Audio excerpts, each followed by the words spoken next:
What's up guys? Kumusta kayo? It's me again, Joseph Kate. So for today's video guys, let's talk about S2S credit card Instacash.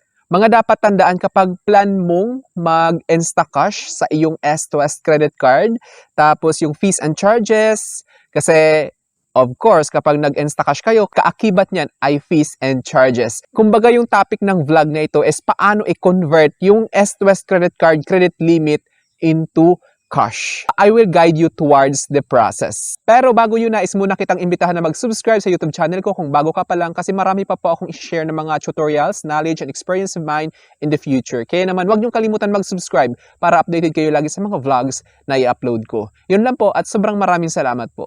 So guys, uunahin ko na yung mga dapat nyong tandaan kasi guys, merong sinasabi dito, in the event that the cardholder's outstanding balance exceeds his and her prescribed credit limit, upon posting of the approved Instacash amount to his and her S2S credit card account, the corresponding over-limit fee shall be imposed. The amount in excess of the prescribed credit limit shall be part of the cardholder's minimum payment due in his or her next SOWA. Kasi guys, si S2S guys, alam nyo, kung hindi nyo alam, meron silang sinasabi na over-limit fee.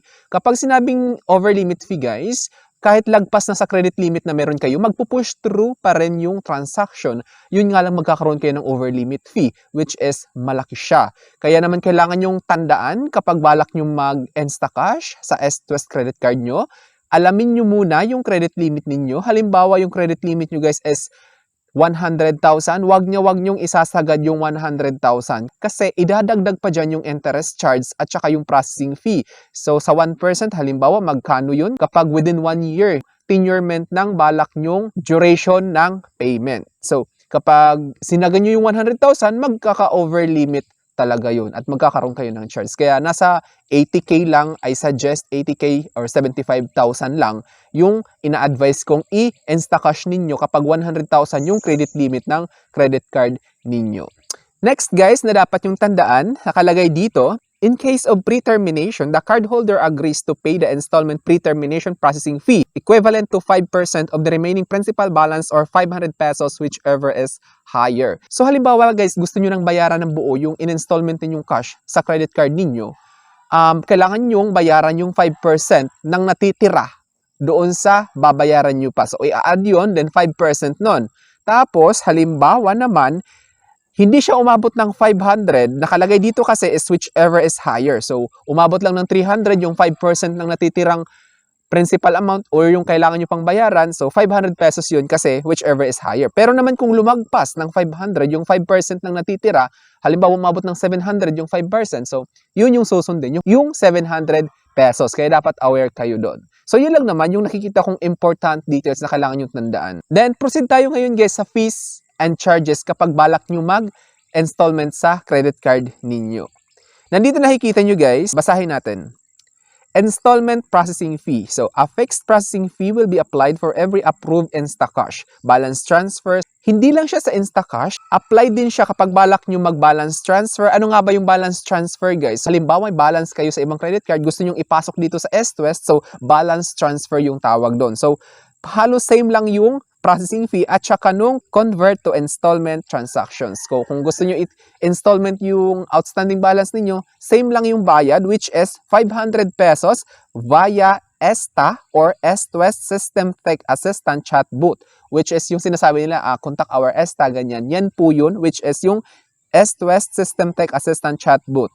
Then, S2S Online or S2S Mobile Banking app or EasyWay. So, sa application ni S2S mismo. Or, pwede rin naman kayo tumawag via customer service. Yun nga lang, 1,000 pesos yung service charge, which is times 2 siya. So, I advise na mag-ESTA na lang kayo para makatipid kayo ng 500 pesos kasi 1,000 pesos po siya, guys. So, ngayon, kung gusto niyo na mag-Instacash, guys, pupunta kayo ngayon sa S2S credit cards, sa Messenger. Doon kayo magta-transact. Ayan, nakikita nyo, guys, pinapakita ko. Be aware kayo, guys, sa hindi totoong EW credit cards kasi may mga fake na ganito sa Messenger. So, hanapin nyo to.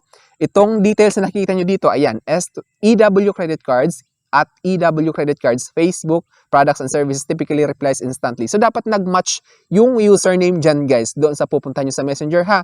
Huwag kayo pupunta. Tingnan nyo yung username niya at S2S Credit Cards. Then, 23K people like this. Ayan. Join Facebook, February 15, 2021. Yun yung titignan nyo. At saka yung website nila guys, ayan. Kilatisin nyo ng maigi yung pupuntahan nyo ha. So pag nakalagin na kayo dun guys, tap nyo yung start. So pagka-tap nyo ng start ay nakita nyo, mahaba yan. Kung babasahin natin, skip na natin yan. Sa baba niyan makikita nyo to. Ayan, card number, kung ano yung last digits card number ninyo. Then yung nakikita nyo na yan na unbilled current past as statements, hindi yan. Then mag-swipe kayo ng 2 beses guys. Tapos makita nyo yung Instacash na option. Ayan, Instacash, balance transfer, convert to installment. Then, i-click nyo yung Instacash. Pagka-click nyo, ayan, please click the button below to proceed to our secure web boot platform to apply or follow up Instacash. So, kapag nakapag-apply na kayo, pwede kayo mag-follow up dyan. Then, kung gusto nyo pala mag-apply, then, i-click nyo yung proceed. So, pagka-proceed nyo guys, didiretso kayo ngayon sa Esta or Est-West official boot nila. Ayan, nakikita nyo, hi, I'm Esta, your Est-West System Tech Assistant. So, click to get started. So, i-click nyo yung get started. Ayun, nakikita nyo, please wait a few moments. Welcome to Instacash menu. Via this facility, you will be able to convert your available credit limit to cash or pay it fixed monthly installment. So, what would you like to do? May options doon na apply or follow up. So, since mag-a-apply kayo, sa apply kayo. Kung follow up, sa follow up of course. Then, pag-click nyo ng apply, nakikita nyo, you can avail up to kung magkano yung available credit limit ninyo. Tinakpan ko lang kasi confidential. So, tulad ng sinabi ko kanina, halimbawa 100,000 yan, so 75,000 lang dapat yung i-input ninyo. Kasi nakalagay dyan, do you wish to proceed? So, mag-yes lang kayo. Pagka yes, nakalagay, please enter the Instacash amount that you would like to apply for. So, the minimum is 10,000 pesos and the maximum is your real-time available credit limit. So, kung magkano yung available credit limit nyo, which is, I don't advise na isagad nyo kasi baka mag-over limit kayo. Then, ayan, nakita nyo, tirayin natin yung 10,000 guys. Please find below the amortization options by tenor or ano nga ba yung ibig sabihin ng tenor kung hanggang kailan nyo siya babayaran, ilang months, ganon. Ayan, nakalagay. Nakalagay yung example computation. 6 months, 1,766.67 per month. Yung monthly add-on interest niya is 1%. 9 months naman, 1,211.11 per month. Pares 1%. Sa 12 months, 933.33 per month. Sa 4 months, sa 18 months, 655.56 per month.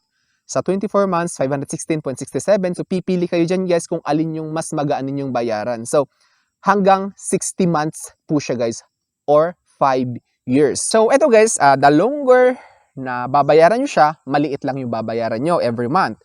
Pero yung problema guys is mataas din yung magiging interest niya. It's because matagal nyo siya babayaran. Halimbawa, 5 years. So, matagal-tagal din. 266 nga lang yung per month ng 10,000, pero 5 years nyo siyang babayaran. Kapag tinotal yun, 266.67 times 60 months, malaki-laki na yun. Halos doble na yung mangyayari dyan. So, kaya naman, be aware din kayo. Halimbawa, magkakaroon naman kayo ng pera, panandalian nyo lang kakailanganin yung pera. So, I preferred siguro, I advise na mag 6 months lang kayo para mas mabilis nyo lang siya bayaran at maliit lang yung interest.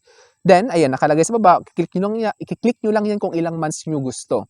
So, hindi ko na prinusid guys kasi pinakita ko lang sa inyo kung gusto nyo i-avail din, pili kayo kung anong months tapos may next process pa yan, i-input nyo yung kung saan nyo mapapasok yung pera, ganun na yun. So, I think that's all for now guys. Thank you so much for watching. So, it's me again, Joseph Kate. Sana may na-share ko. Don't forget to subscribe for more videos. Bye-bye!